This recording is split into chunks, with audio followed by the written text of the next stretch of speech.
Shalom, perkenalkan nama saya Selvi Pratu, NIM 3122054, Prodi Pendidikan Biologi dari Universitas Kristen Wirawancana, Sumbar. Di sini saya akan membahas cara kerja sel, tumbuhan, dan proses replikasi sel atau DNA. Sel tumbuhan merupakan kelompok eukariotik yang mempunyai struktur yang khas dibandingkan dengan sel eukariota lainnya. Perbedaan yang paling mendasar yaitu bentuk sel tumbuhan yang kaku. Bentuk ini didapatkan dari dinding sel yang paling luar di sel tumbuhan. Dinding sel tersusun atas senyawa selulosa, pektin, hemilulosa, dan lignin yang akan menguatkan struktur tumbuhan. Adapun komponen sel tumbuhan: dinding sel, membran sel, sitoplasma, dan nukleus. Organel sel, retikulum endoplasma, ribosom, mitokondria, aparatus Golgi, kloroplas, vakuola. Masuk ke dalam dinding sel.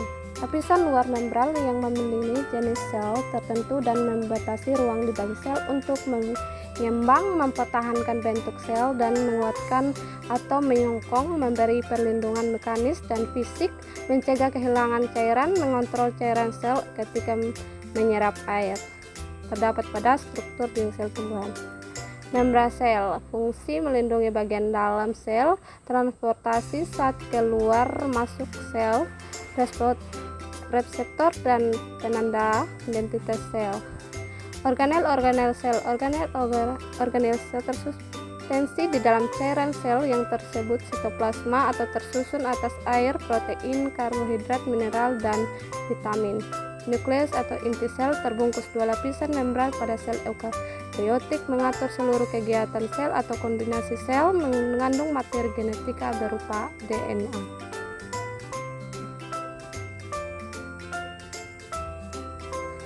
Organ sel adapun juga retikulum endoplasma, letak dekat nukleus, terdiri dari RE kasar atau bertabur, ribosom, fungsi transportasi, fungsi protein, RE halus, fungsinya sintesis lemak. Adapun ribosom, fungsinya sintesis protein, dan juga mitokondria, tempat respirasi sel, menghasilkan energi atau host of power. Selanjutnya ada badan Golgi atau Golgi kompleks, tempat pengolahan atau modifikasi protein, bertanggung jawab dalam proses sekresi sel, sentriol, berperan penting dalam proses pembelahan sel. Selanjutnya ada mikrotubulus, mempertahankan bentuk sel, berperan dalam pergerakan sel atau komponen penyusun flagel dan silia, berperan dalam proses pembelahan sel atau komponen penyusun benang gelondong. Selanjutnya pastisida. Kloroplas mensintesis dan menyimpan pigmen selain klorofil. Kloroplas mengandung klorofil, tempat fotosintesis. Leukoplas atau lignoidoplas menyimpan lemak, amiloplas menyimpan amilom.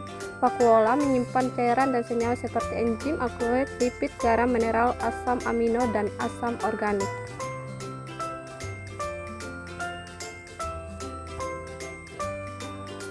Masuk dalam replikasi DNA. Replikasi DNA, proses pengadaan DNA untuk mempertahankan diri. Proses ini terjadi di dalam nukleus atau inti sel. Enzim yang terlihat dalam proses replikasi DNA, enzim helikase, membuka heliks ganda DNA dengan memutuskan ikatan hidrogen. Kedua, enzim RNA primase, menggabungkan nukleotida RNA agar dapat membentuk primer. 3. DNA polimerase, menggabungkan nukleotida menjadi polimer DNA yang panjang. Keempat, enzim eksonuclease, memotong nukleotida RNA primer.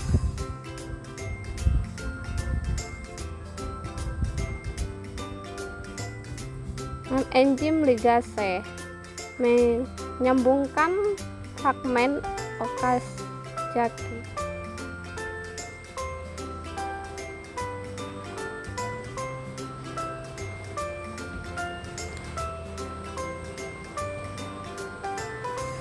DNA replication. DNA adalah molekul yang terdiri dari dua helai terpilih satu sama lain berbentuk struktur double helix. Setiap helai terdiri dari 4 basa nitrogen, yaitu adenin, sitosin, guanin, dan tignin. Setiap basa akan saling berpasangan, di mana basa nitrogen tignin akan berpasangan dengan adenin dan basa nitrogen sitosin akan berpasangan dengan guanin. Setiap helai DNA memiliki ujung 3 aksen dan 5 aksen. Kedua helai DNA ini memiliki arah dalam yang berlawanan. Hal inilah yang menentukan bagaimana setiap helai DNA direplikasi. Langkah pertama dalam replikasi DNA adalah memisahkan dua untai DNA dibantu oleh enzim helikase dan akan membentuk garpu replikasi. Untaian yang dipisahkan masing-masing akan menjadi template atau cetakan untuk menghasilkan untai DNA yang baru.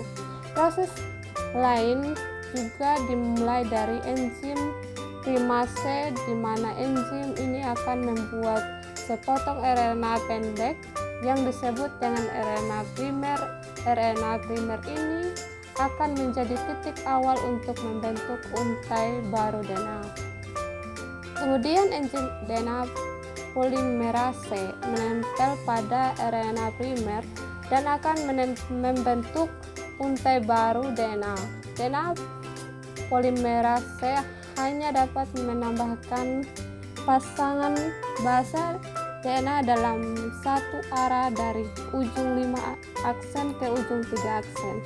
Salah satu untai baru DNA dibuat dengan cara terus-menerus dengan tepat sehingga disebut dengan leading strand. Pada untai yang lain disebut leading strand. Untai ini tidak dapat membuat bentuk baru secara terus-menerus karena berlawanan arah. Oleh sebab itu, DNA polimerase hanya dapat menambah dan berpasangan nitrogen dalam serangan sekalian berpotongan kecil yang disebut fragmen angkasakit. Setiap fragmen yang terbentuk dimulai dengan RNA primase dan membentuk RNA primer.